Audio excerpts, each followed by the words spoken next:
Good morning from Kampala, and this UBC, we're coming to you with the Pan-African Friday, a program that comes to you every other Friday in the morning like this. In Kampala, it's a nice morning. We have had some showers, so it is really cool.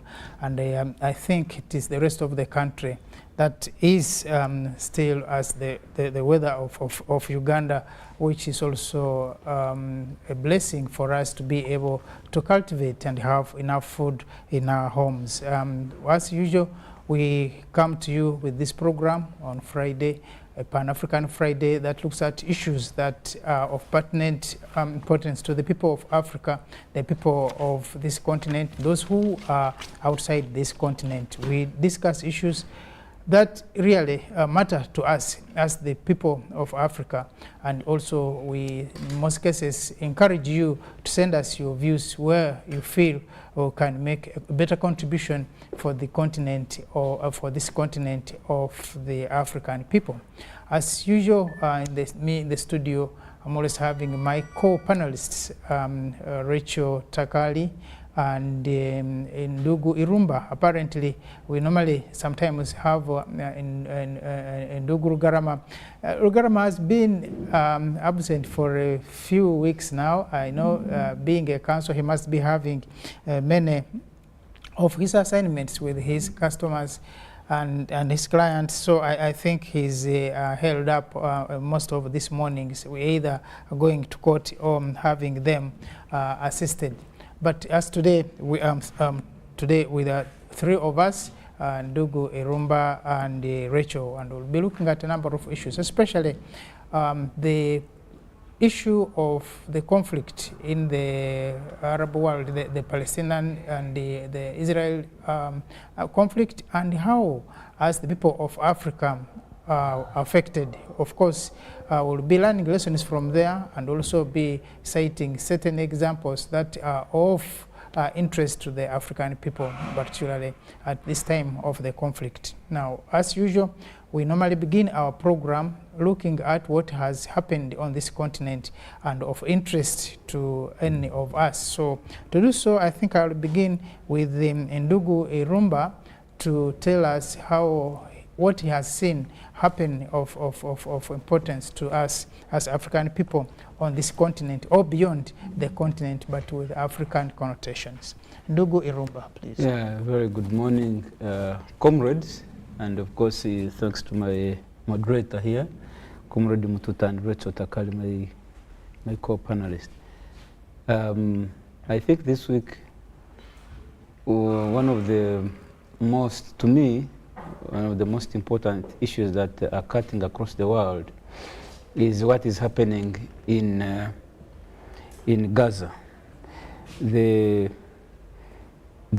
devastation and destruction of human life, Comrade Mututa, is of a great concern that the world should actually take interest. And number two is now when you realize the different contradictory statements that are coming out from the UN Security Council members and the leadership, and then America as a country, you know, and America is the bulldozer of the UN Security Council. But when you look at Biden's idea about the Gaza war, and you now start following individuals in the Security Council, their statements, you realize that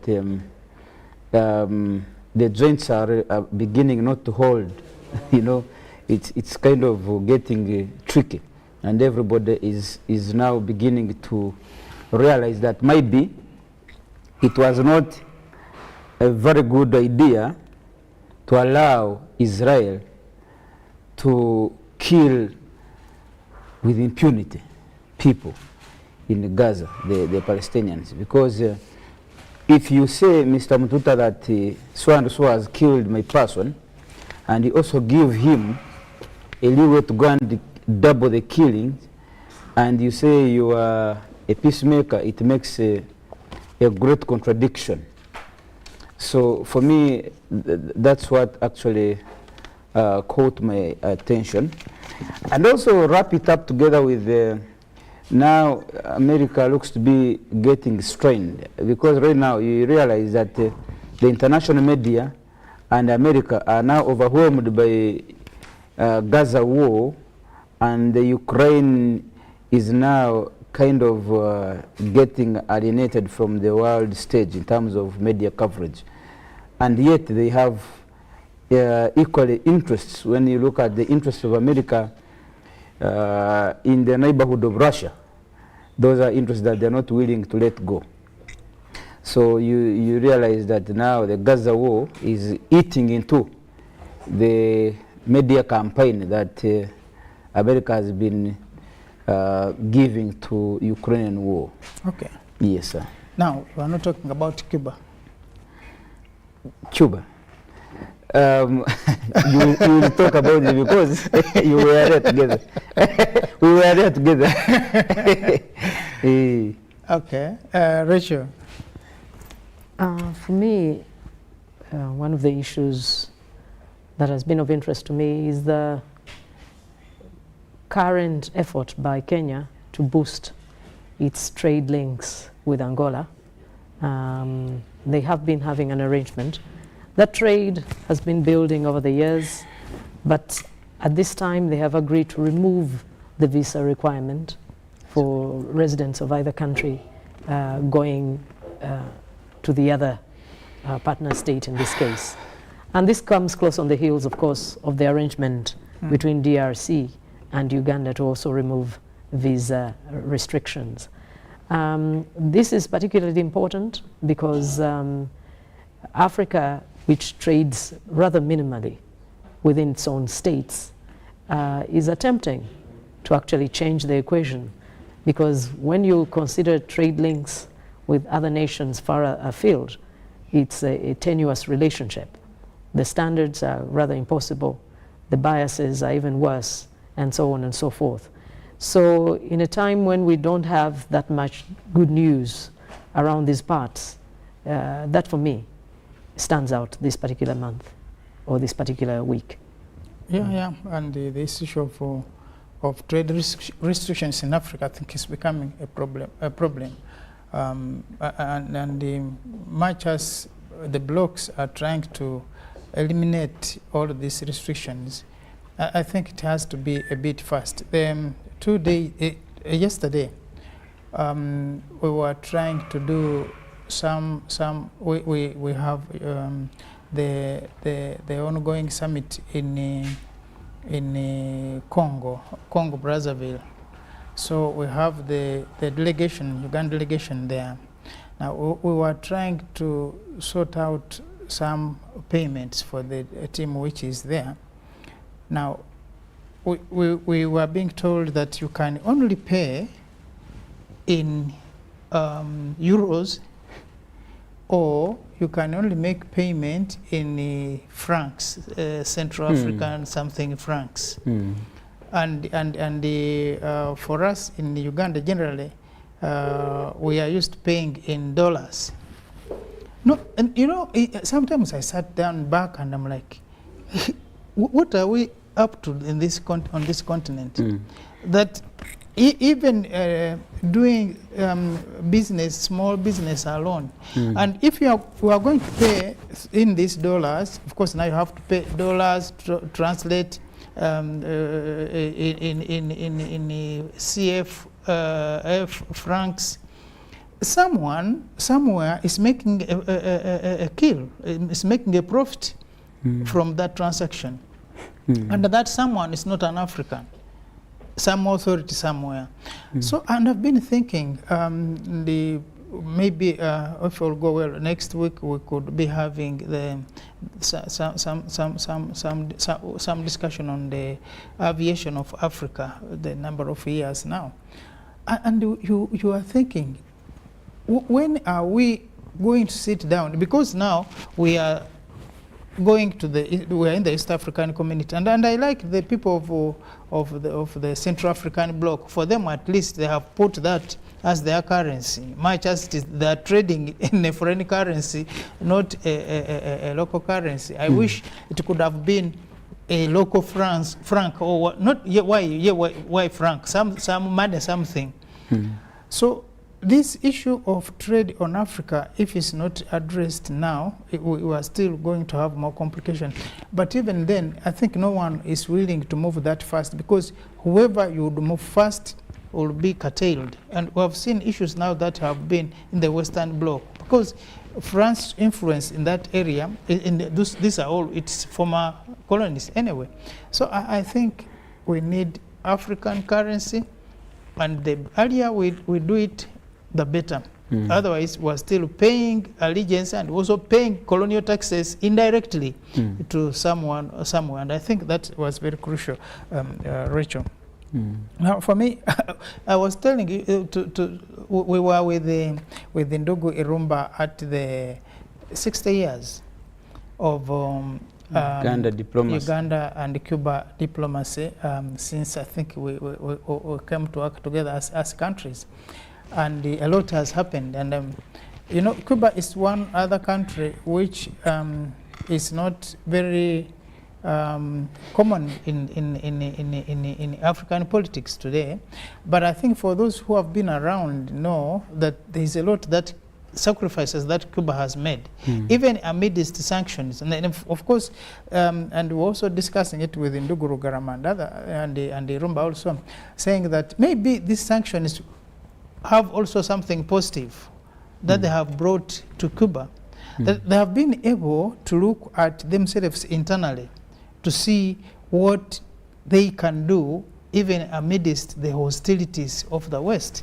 And these guys have been able to move technologically, they have been able to survive even with the hardships and economically, and they are now super in health issues, and are progressing, in fact, to the extent that during the COVID period, America was quietly getting drugs from Cuba behind door.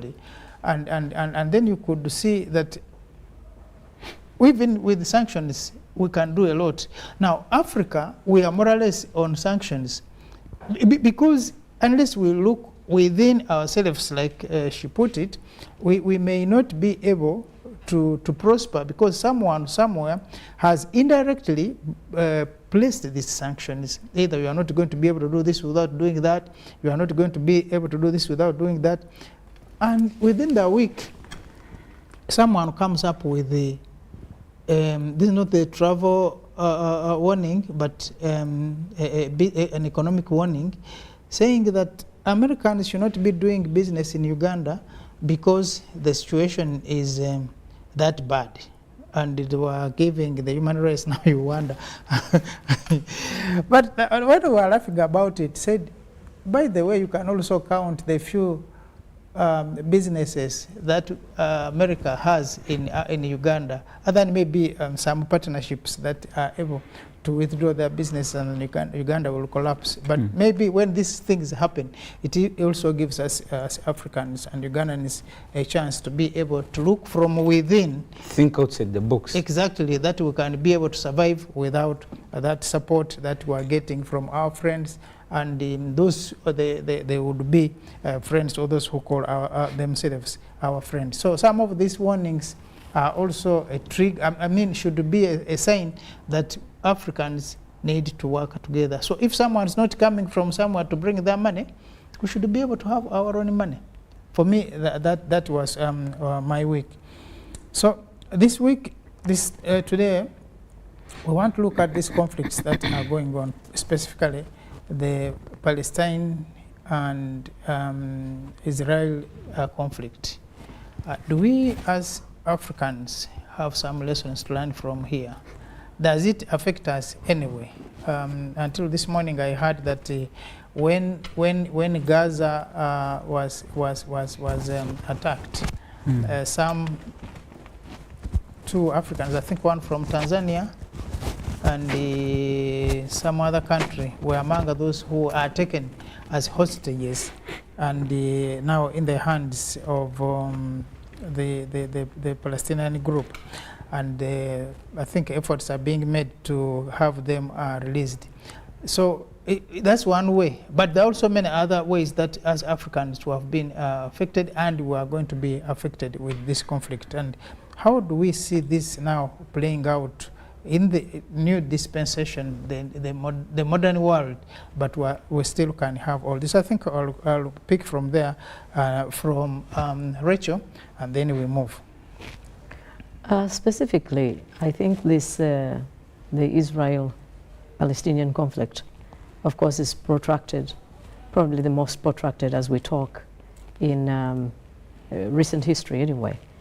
We know that this conflict is over 100 years old as we talk, but there is no indication that there will be a let-up in this state of affairs. I think its most direct bearing, as far as I'm concerned, is the fact that the territory that houses present-day Israel is definitely something that borders on Egypt, which is of course an African nation, or Egyptian or Arab nation, depending on who's looking into their situation. But Egypt has been central to this equation, in short. Not just in terms of the land question, but also in terms of being a very near neighbor to this situation. In fact, lately, there's been mounting pressure that for Egypt to actually open the Rafah crossing, I believe it is, so that some of these Palestinians can escape the carnage that has become the latest conflict. Egypt has steadfastly refused all such efforts, drawing their inspiration from what happened when Jordan opened its borders, and Israel has refused to allow those people back. So Egypt is not willing to have all these thousands, maybe even millions of Palestinians escape into Egypt, only for Israel to refuse to take them back. But more than that, these lessons for me draw a line under the fact that human rights is only for those who are on the side of the Western world. When it comes to value of life, it depends on whether you're in the good books of America. They said upon the starting of this arrangement back in 1917, under what was then the Balfour Declaration, which was a British initiative, it was said that the people, the Jews at that time, needed a national home, and this was of course a direct result of the affliction that came out of Hitler's Germany, when millions and millions were killed in order to purify the German race. That's what he said. It's interesting that a century later, the people who are supposed to have escaped relentless persecution have perpetuated the same evils upon the Palestinians who they found in those lands. This is not the same as saying that the Jews deserved to be exterminated. But if the Jews did not deserve to be exterminated, neither do the Palestinians. But I think also the fatal flaw of this particular arrangement was started those many years ago, when provision was not made for the human rights, for the political aspirations of the people of Palestine. And everything was set in place for the Jews to actually enjoy everything that is good and right at the expense of the people they found there. Unfortunately, at that time, there were also people who said they would not entertain the idea of a two-nation arrangement. Maybe that could have been better. Maybe the Palestinians would be in their own space and Israel also in its own space. But the arrangement that was deliberately kept ambiguous, where they talked about a nation for the people of the Jews, without demarcating the boundaries, without saying anything about the people who are already there, that is the recipe for the disaster that we're seeing at this time. But more than that, we realize that there are parallels between what the Israelites or the people of Palestine are undergoing and the people of Russia and the people of Ukraine. 4 weeks before Hamas attacked Israel, the latest attack, the Western nations were attending the G20 summit. And at that summit, they were working around the clock to make sure that the nations of the world condemn Russia for attacking Ukraine, saying the civilians of Ukraine were suffering disproportionate abuse, and therefore this country needs to be condemned. But it is those same nations that are keeping quiet and saying it is right and fitting and proper for them to support an effort to totally flatten Gaza, to dispossess the people of their lands, to take away all their political aspirations. In other words, for the peoples of Africa, it is for us to realize that if you're not firmly in the Western camp in the world, you're not considered fit for any for safeguards concerning your existence. You're not fit. You have no right. No right to anything, good and proper. I think that is the principle. Your right reason. is guaranteed by America. If you're not on the side of America, you're not a human being. You don't deserve health, no electricity. I think, Mr. Mututa, that is really where we are. Yeah, that's that's where we are. But of course, the Palestine-Israel conflict is one of, if not the oldest in the history of conflicts. And maybe, like you said, to be able to understand this conflict very well, one needs to go back to the kingdoms and as they were forming, especially this particular area, on who came from where and why people found themselves in some of these places. How could even the Jews find themselves in Germany, in Europe, and other parts of the world, and then even the pressure to have them to be brought back to the area, which now becomes problematic. Before we go that, I think also pick the views from Ndugu Irumba about the same. Do you think that the world will have a solution to this Palestine-Israel problem, and do you think as Africans we are affected? Well, to take it over from Madam Rachel, Africa will be affected because, number one, it further clears, in fact it becomes more crystal clear that you have no right unless you are in good books with America. So the rights they are talking about, we have human rights, we have the UN Charter on Human Rights. Those rights are guaranteed for you for as long as you're in good books with America and the Western world. In other words, what they have been selling to us in Uganda is Bianswa. Because they can at any one moment withdraw that right and use it against you. And now the universal human rights, you realize, that are applied according to the interest and whims of America. Right now, America tells Israel, go to Gaza, kill as many Palestinians as you can. Is that true? Yes. After Hamas, reportedly, because they also... So you are saying that the killing is being... America is actually funding Israel to kill as many Palestinians as they can. America. That's why even Biden the other day... I wouldn't want us to come out from here with the information which is not verified. But I also believe that let me qualify my statement why I'm saying America. Let me qualify my statement. I don't want to leave it hanging and people do not understand why I'm saying so. America, after Hamas attacked Israel, America was the first one to support Israel to go and revenge. They even gave them billions of money, if you didn't know. And even as a show of solidarity, Biden went there, sat with Prime Minister Netanyahu, and agreed that you should revenge.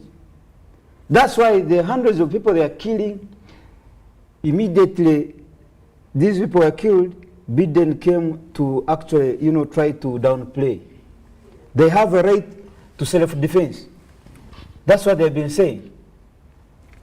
But you cannot say you have a right to self-defense when you are killing an innocent civilian. You have a right to self-defense if you are killing somebody with a gun and whom you suspect to have killed your people. But here you are, you come and bomb a hospital, where there are newborn babies, and you say, I'm revenging. Are you saying that baby also took a gun and shot at your people? So America has been supporting these actions. So when I say America has killed, that is the context. If America from the beginning had warned Israel that please do not attack innocent people, I'm sure it would have been a different story, Mr. Mututa. So that's why I'm putting it on America. And America being the headmaster, they have been pretending to be the headmasters of peace. And so in this one, I think the blood stops at their back. And that's why the world now is beginning, including the UN Security Council. There are some individuals I have seen on social media actually disagreeing with America. But you know the history of UN Security Council and America. But you can see that some individuals are beginning to disagree with what is happening. So even when you look at the Ukrainian war, it is America who came and supported the Zelensky. That no, you go into full-scale war, we shall support you. And Russia said it's okay. Now, how far have they gone with supporting Ukraine? And America passes behind, buys oil, buys gas from Russia. America goes behind, buys grain from Ukraine. But the Ukrainian grain cannot reach the rest of the world, like Africa, it cannot. But America can get it. Gas, America can get it from Russia. Yet they are fighting, but America is busy getting gas supplies from Russia. So in other words, they are hoodwinking you. They are saying we are helping you, Ukraine, to fight Russia, but Russia is supplying America. And America is paying very well. They have no problem.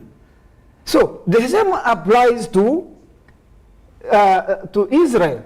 My brother, Israel and Palestine will fight for many centuries. America will remain the beneficiary of that fight. They will tell you, we are funding so much billions of money to Israel. Tomorrow, they are getting concessions. So they will get more money from the war in supply of weapons than they gave you physically openly in the cameras. In the cameras, they will tell you, you have given this much money. At night, when they are taking, they will not call the cameras. So what does Africa learn from that?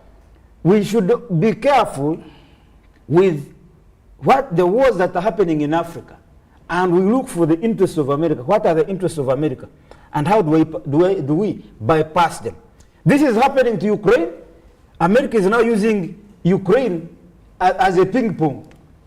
Yeah? They are using you. These guys' businesses are going ahead. They are not lacking anything. But in Ukraine, the war is in your country. Nobody has died in Russia by Ukraine. Nobody has died in Russia by America. But the sufferings are in Ukraine. America is not suffering. The sufferings are not in Russia. Likewise, the sufferings now are in Palestine and Israel. It's not in America. But America is fueling the wars.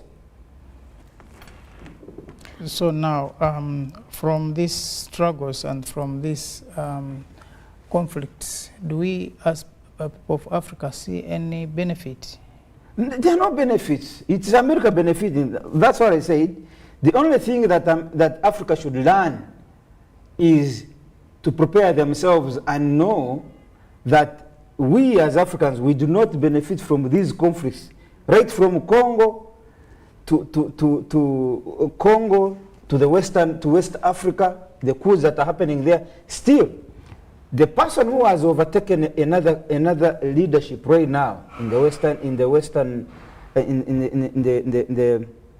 in in the West Africa, the person who has led the coup today, if it is not today, it will be tomorrow. You'll still find that they are serving the interests of the Western world. If it's not America, they will be serving France. If it's not France, they will be serving the interests of Germany. So they do not necessarily, really represent their people's interests. You get the point? So we are used as objects to negotiate for their own terms. If you don't do this, I'm going to facilitate a rebel group in your country to kill as many as we can and then weaken your government. But I think also, Ndugu Mututa, you were asking about benefits. Yes, there have been benefits if we in fact know what to do with these outcomes. I'll give you an example.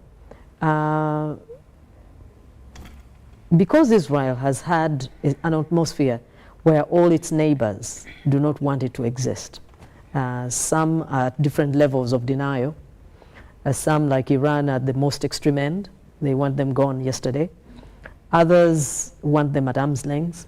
Others have an ongoing relationship, such as Egypt or Jordan. I think for us as Africans, it's an opportunity to actually soberly see how these people go about their games. When it matters the most, the Western world will come together, even when they don't agree with the dynamics of what has brought them together. We know that the reason, for example, why the Prime Minister of Germany was one of those who went there physically was not because Germany is excited about Israel's record in that part of the world. It is because they are desperate to get away from the guilt of having been the ones that killed the 6 million Jews. So much so that the present president of the European Commission, who's Madame Ursula von der Leyen, also went there physically. But what is more interesting is that she's also German, by the way. And she went there without the mandate of the EU. She didn't even wait for mandate. There was no consensus on her movement there. She didn't even wait for that one. She went because, as a German, they do not want to be seen to be going back to the Hitler memories.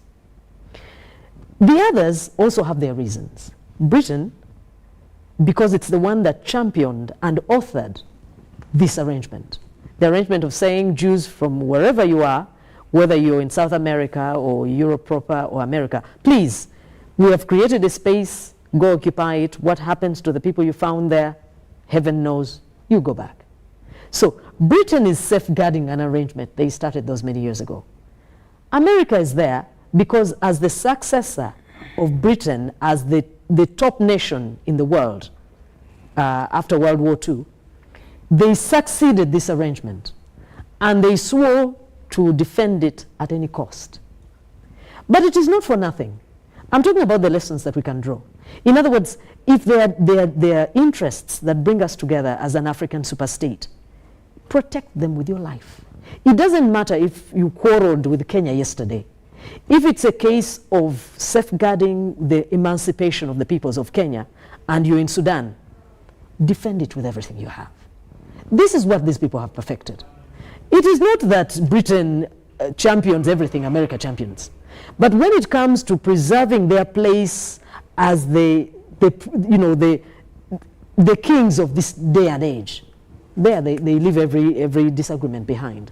Yeah, but that is why I think maybe the perfection you are saying, and the common points that they have, which is different from us, the African people. True. Even when this glaring before our eyes that we need to come together on ABCD, when nation X is under attack, you fold your hands. Yeah, you wait until when the attacker is when I begin. One was saying make more noise, but there was a time when you also should have made noise when others were being attacked. So I think that is one thing which, but also I think to be a little more, not academic but practical on this, is that I think also need to look at how, for example, you were talking about Germany, that they are doing all they can to ensure that at least the people of Israel are protected. The one thing is, of course, running away from the guilt, but also the other thing is that Germany, despite that the cleansing was done, they also have a reasonable number of people who are Israelis, who are Jews actually. And if the worst comes to the worst, they will even have more exodus of people who will be flying from Israel to Germany and of course the rest of Europe. But I think to put it in more context, you also need to look at the history of this area, the violence that has been in this part of the world, and also how these people came to be where they are. Egypt, for example, has always had issues. You remember the issues of the Golan Heights and others. Israel has had kingdoms coming, wiping them out. Then, of course, that's the wave that drove them to Europe and the rest of the world, including that at one point they were supposed to also brought some of them here in Uganda. But that notwithstanding, the issue of human rights, I think this is something that is becoming very tricky. How do you define the human rights, and who decides now this human right for this one and not a human right? Because people are saying that human rights have to be universal. And if they're universal, then there must be a district to determine who is right and who is wrong on the issue of human rights. But I think we have seen deviations when it comes to certain people, to certain societies, to certain countries. But so these are some of the things that we'll be looking at shortly. But I was saying that I think to be able to look at the history of this Palestine and Israel conflict, we need to develop much in the history on how the Palestinians came to be in the current place, but also how the Israelis came to be where they are, and how were they displaced to begin with from where they belonged to again be where they are. So this issue of the might takes a toll, I think, is what is at play here. But also one thing which I also want to look at Africans is the issue of land, because this is where the problem is. The Peel Commission of I think 1939 is the one that recommended two-state arrangement, that the Palestinians, because the earlier arrangement was that you allow the Israelis to manage for some time, then Palestinians also come on and couldn't work, so that's why they had to separate the two.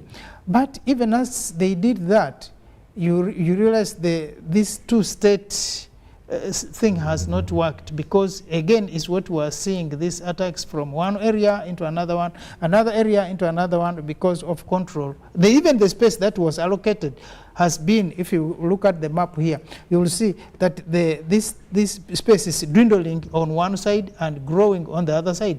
But at the same time, the neighbors has Jordan, Egypt, and others in that Syria have continued to grab some of this space. So I think we need to look deeper into that to be able to understand. But like I said, the issue of land has to be addressed, especially in the African context, because land is the identity. Land is the economic of any society. Land is also the wealth that people have to. Now, if they are dispossessed from this, then these are some of the conflicts that we are looking at now. When we come back from the break is what we shall be looking at, some of these issues and how these conflicts really concern and affect us as the people of this continent of Africa. Don't go away. We shall be back after this break shortly. Thank you.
In this family, we can't agree on anything. We can't even agree on what to watch. All the games to play.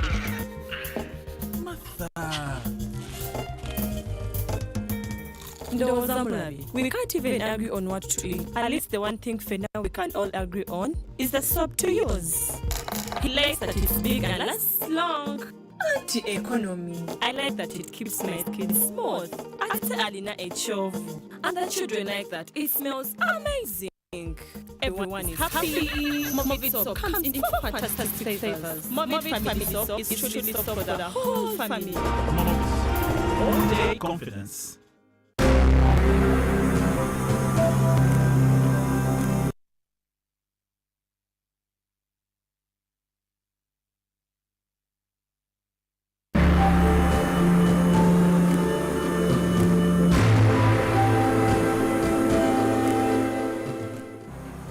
We're running the program of parish development model. That is a model, a strategy that is supposed to enhance wealth creation by engaging 39% of the population that is not into the money economy. So far as a district, we have 56 parish development circles, and they have accessed funds. Last year we received about 560 million shillings, of which we have dispersed that money to them, and each beneficiary receives a maximum of 1 million shillings. Those PDM circles are into 56 parishes across the district, and so far we have no complaint about the disbursements and the receiving of the funds, which I think is a very positive note, because people have been talking about funds not being received elsewhere, but for Busheni, all those who have applied for the funds have received it, especially the revolving fund.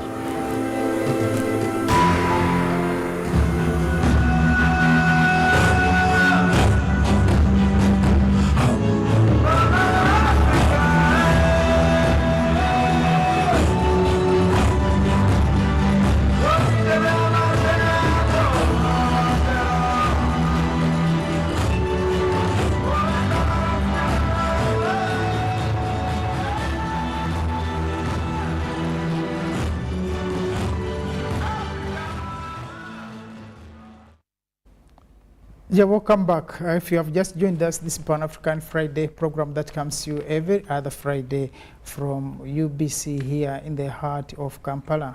The program that looks at issues concerning the people of Africa, the lives of the people of Africa, the interests and the being of the people of Africa, both here on the continent and outside of the continent. Today, we are looking at the conflict in the Gaza Strip, in the Israel-Palestinian conflict, and how it affects us as people of Africa.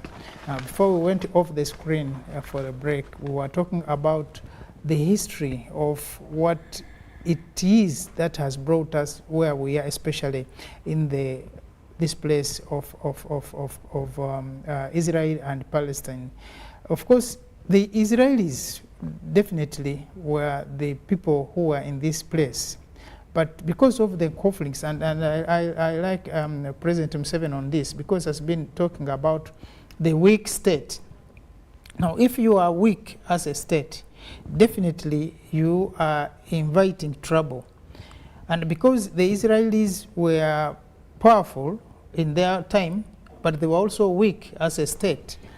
And of course, if you read the history of this place, it is a place of violence. You can only survive if you have the might to do so.